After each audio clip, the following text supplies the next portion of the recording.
नमस्कार। इस वक्त नौगांव खाल में मौजूद हूँ, जहाँ पर मेरे साथ एक बालिका है। लगातार आप देख रहे हैं कि पहाड़ों में गुलदार और बाघ का आतंक निरंतर आपको दिखाई दे रहा है। वहीं बात करेंगे, आज सुबह ही एक घटना रविवार सुबह हुई है, जहाँ पर एक बालिका पर बाघ ने हमला कर दिया है। बालिका बहुत सहमी हुई ज़रूर है, लेकिन उससे बातचीत कर लेंगे। कई लोग यहाँ पर, क्षेत्रीय जनप्रतिनिधि और तमाम लोग यहाँ पर पहुँचे हैं, उनसे भी बातचीत हुई और उन्होंने उसका हौसला बढ़ाया। उनसे बात करेंगे कि किस तरह का हमला हुआ। ग्राम हालुनी की हैं। बेटा, क्या नाम है आपका? और प्रियंका नेगी। प्रियंका नेगी। नेगी। कब हमला हुआ और किस तरह से हमला हुआ आपके ऊपर? मैं सुबह 9 बजे करीब घास काटने जा रही थी और आधा घास लगभग मैंने काट लिया था और थोड़ा सा रह गया था बस। तो मैं उधर को जा रही थी तो वो चुप सा बैठ रखा था वहाँ पे और मैंने उस साइड देखा तो मुझे लगा कुछ है। उसने शायद मेरे को देख लिया था। मैंने उसको देखा, मैं भाग रही थी और वो मेरे पीछे आ गया और मैं नीचे गिर गई और उसने पीछे से झपट्टा मार दिया और मेरे को पकड़ लिया और उसने नाखून मार दिए। फिर मम्मी ने ऊपर से आवाज़ करी और तब वो डर के थोड़ा भाग गया। तो मम्मी आपसे कितनी दूर थी और कितनी दूर थी मम्मी? मम्मी सामने ही थी, थोड़ा ऊपर थी, 2 खेत है वहाँ पे, तो उससे ऊपर थी बस। तो फिर मम्मी ने आवाज़ करी और वो फिर भी डरा नहीं। फिर मम्मी को देख रहा था ऐसे ऊपर, और जब ज़्यादा हल्ला किया तब और लोग भी आए, इधर उधर से सारे आए तब साथ में, और तब वो भाग गया नीचे। तो लगातार आप देख रहे हैं कि पहाड़ी क्षेत्रों में गुलदार की घटनाएं निरंतर बढ़ती जा रही है। अभी आपने देखा कि 4 वर्षीय जो बालिका थी विकासखंड पोखड़ा के ग्राम सिरकोट में, जिसको कि गुलदार ने अपना निवाला बना दिया था, और उसके महज 2 दिन बाद बालिका का जन्मदिन था। किस तरह की बात उस परिवार पर बीती होगी, ये आप महज जान सकते हैं। लगातार पहाड़ों में गुलदार की घटनाएं बढ़ रही हैं, लेकिन शासन प्रशासन किसी भी प्रकार से अभी तक चेत नहीं पा रहा है और समुचित व्यवस्था भी नहीं कर पा रहा है। यही मेरे साथ जनप्रतिनिधि के तौर पर मौजूद हैं विकासखंड एकेश्वर के ज्येष्ठ उप प्रमुख मुकेश पांथरी जी। उनसे भी जान लेंगे, ये यहाँ पर हालचाल पूछना है, किस तरह से देखते हैं इस मामले। नमस्कार, धन्यवाद। ये केवल यहीं की नहीं है समस्या, पूरे उत्तराखंड की समस्या है ये। जानवरों से बच्चों को बचाना पड़ रहा है, बाघ से, फसलों को बचाना पड़ रहा है सूअरों से, बंदरों से। तो ये समस्या सरकार को तो इसको तुरंत ऑर्डर देना चाहिए भाई, यूपी की तर्ज में देना चाहिए ऑर्डर। यूपी में 4 भेड़ियों ने बच्चों को मारा, उन्होंने कहा शूट एंड साइड का ऑर्डर दे दिए। तो यहाँ भी दे सकते हैं ऑर्डर शूट एंड साइड के। हर गांव में ऐसा नहीं है कि एक बाघ है, हर गांव में 5-6 बाघ पड़े हुए हैं। निकलना मुश्किल हो गया। गांव में लोग रहे कितने गए हैं? 4, 6, 10 लोग हैं गांव में, है ना। ऐसा भी नहीं कहती कि मुकाबला करो, मुकाबला करने के लिए 50-60 लोग चाहिए बाघ से। तो जहाँ देखा जा रहा है वहीं मार रहे हैं, और सरकार कह रही है लो 1 लाख रुपये लो, 2 लाख लो, मुआवजा लो, छुट्टी करो। मुआवजे से हमारे बच्चे थोड़ा वापस आ जाएंगे। बच्चों की जगह मुआवजा कर लिया काम हमारा, नहीं कर पाएगा ना काम। तो भाई हमें सरकार को ऐसी बनानी चाहिए नीति कि या तो उसको शूट एंड साइड का ऑर्डर दे, या इतनी व्यवस्था करे पिंजरों की कि हर गांव में कम से कम 2-3 पिंजरे लगे रहे। वो व्यवस्था हो नहीं सकती, कायदे से नहीं हो सकती। तो सरकार को शूट एंड साइड का ऑर्डर ही देना पड़ेगा। जैसे कि साफ तौर से जनप्रतिनिधियों का कहना है कि शूट एंड साइड का ऑर्डर जरूर होना चाहिए। प्रशासन लगातार इन घटनाओं पर संज्ञान लेकर केवल ट्रैंकुलाइज का आदेश करती है, और उसके बाद ट्रैंकुलाइज कर पिंजरे में जरूर कैद कर लिया जाता है गुलदार और बाघ को। लेकिन समस्या का समाधान यहाँ तक नहीं है, क्योंकि अभी मुकेश पांथरी जी ने बताया कि किस तरह से यूपी के तर्ज पर शूट एंड साइड का ऑर्डर जरूर होना चाहिए, ताकि उन गुलदारों को मारा जा सके और ग्रामीणों को निजात दिलाई जा सके। सबसे बड़ी बात, एक और चीज़ यहाँ पर सामने आती है कि वन विभाग के पास अभी कोई आंकड़ा नहीं है कि उनके पास यहाँ जंगल में कितने गुलदार और कितने बाघ यहाँ पर हैं।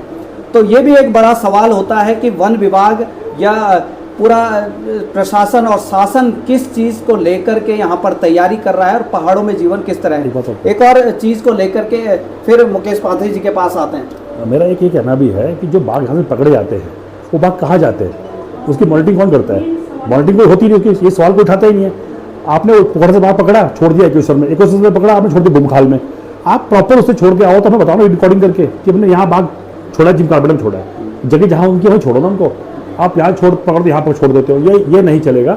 आपको पूरी मॉनिटरिंग दिखानी पड़ेगी हमें, अपने बाघ में कहाँ छोड़ा हमने बाघ को, और कितने बाघ टोटल यहाँ पे, ये आंकड़ा में देना होगा आपको, और कितने रिक है। अब तो रिक भी आ रहे हैं यहाँ पे, है ना।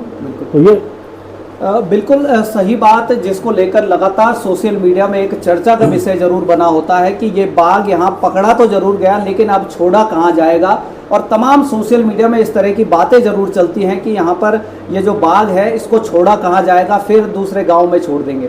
तो उसकी मॉनिटरिंग बिल्कुल नहीं है, किसी प्रकार की वीडियो रिकॉर्डिंग उसकी नहीं है। यहाँ पर मेरे साथ अस्पताल के कर्मचारी भी हैं। लगातार यहाँ पर नगांव खाल में इस तरह की घटनाएं जरूर आती हैं, और इस तरह जो घटनाएं होती हैं, कितनी लगभग आप देखते हैं कि कितनी घटनाएं लगभग आपको यहाँ पर देखने को मिल जाती हैं? सर काफ़ी घटनाएं मिल जाती हैं, यहाँ पे पेशेंट आते रहते हैं। अधिकतर बच्चे आते हैं, कभी कभी जो लेडीज़ जाती हैं घास काटने के लिए, उनको भी अधिकतर बाघ का खतरा लगा ही रहता है। अगर हम बात करें लगभग 6 महीने की, तो लगभग कितने केसेस लगभग आप बता दें? नॉर्मल में 4-5 तो मेरी ड्यूटी में आ ही गए।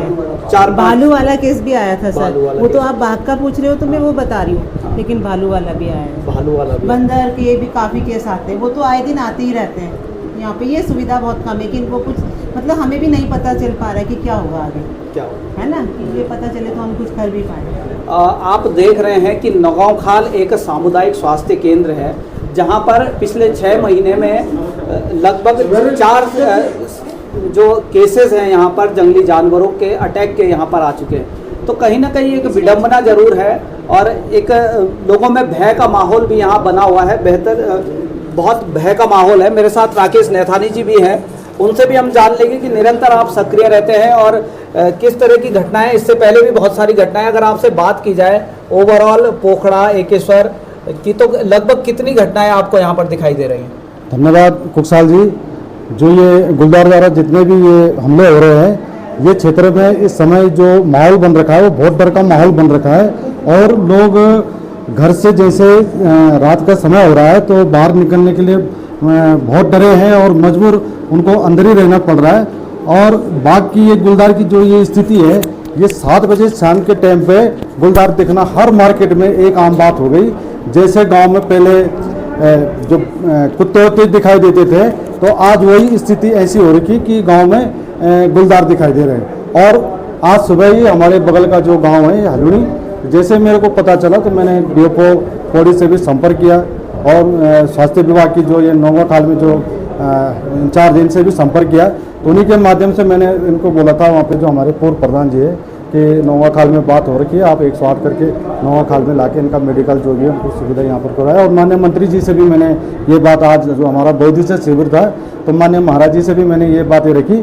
तो माननीय महाराज जी की 3 अक्टूबर को कोई बैठक है प्रदेश स्तर से, तो वहाँ पे जो ये क्षेत्र में जो इस प्रकार की जो घटनाएं हो रही है, इनके लिए वहाँ पर निश्चित तौर पर कुछ अलग से कानून में कुछ परिवर्तन होगा। ये माननीय महाराज जी द्वारा आज हमारे को निर्देश भी दिए गए कि जो पिंजरों की जो समस्या थी, क्योंकि हम बाघ को पकड़ने के लिए पिंजरे की बात करते थे, तो वहाँ पे स्थिति ये थी कि विभाग द्वारा जो जवाब दिया जाता था कि हमारे पास पिंजरे व्यापक नहीं है। तो मैंने माननीय महाराज जी के संज्ञान में ये बातें रखी, तो निश्चित तौर पर पिंजरों की संख्या में भी बढ़ोतरी होगी। और जैसे ही ऐसी समस्याएं जो इस प्रकार की जो घटनाएं हो रही है, इन पर निश्चित तौर पर जब पिंजरों में गुलदार पकड़ेगा तो निश्चित उन पर भी आगे उचित कार्रवाई होगी। राकेश नैथानी जी ने बताया कि किस तरह से पिंजरों को लेकर के यहाँ पर शासन प्रशासन जरूर चेता है, लेकिन सॉल्यूशन जो है स्थानीय जनता सॉल्यूशन मांग रही है कि कहीं ना कहीं इसको गुलदारों को यहाँ से भगाया जाए, ताकि पहाड़ी जीवन किस तरह से बेहतर रह सके।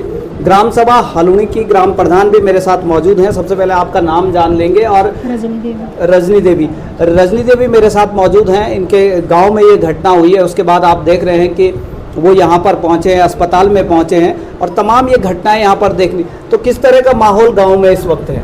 बहुत डर का माहौल है, और ऐसा नहीं होना चाहिए। और गाँव वालों का ये है कि मानना कि पिंजरा लगाना चाहिए। उनका साफ तौर से कहना है कि पिंजरा यहाँ पर लगना चाहिए, और पिंजरा लगने के बाद कहीं ना कहीं लोगों में जो डर का माहौल है, कहीं ना कहीं वो भय का माहौल ज़रूर ख़त्म होना चाहिए, और भय का माहौल ज़रूर ख़त्म होगा अगर पिंजरा लगेगा। प्रधान जी, अब क्या सॉल्यूशन चाहते हैं? सॉल्यूशन ये है कि पिंजरा लगना चाहिए, और पिंजरा लगाने का भी क्या फ़ायदा, यहाँ से पकड़ो और वहाँ छोड़ो, तो सूट का ही ऑर्डर होना चाहिए। जैसे कि प्रधान जी का कहना है कि पिंजरा लग करके कहीं ना कहीं बाघ को दूसरी जगह छोड़ दिया जाता है, वो सारी चीज़ें ना हो। लगातार ये जो गुलदार के अटैक है ग्रामीण क्षेत्रों में लगातार बढ़ते जा रहे हैं। इनको लेकर शासन प्रशासन को जरूर चेतना चाहिए। लगातार आपके साथ बना रहूंगा। मनीष कुकसाल, स्वतंत्र, नौगांव खाल से।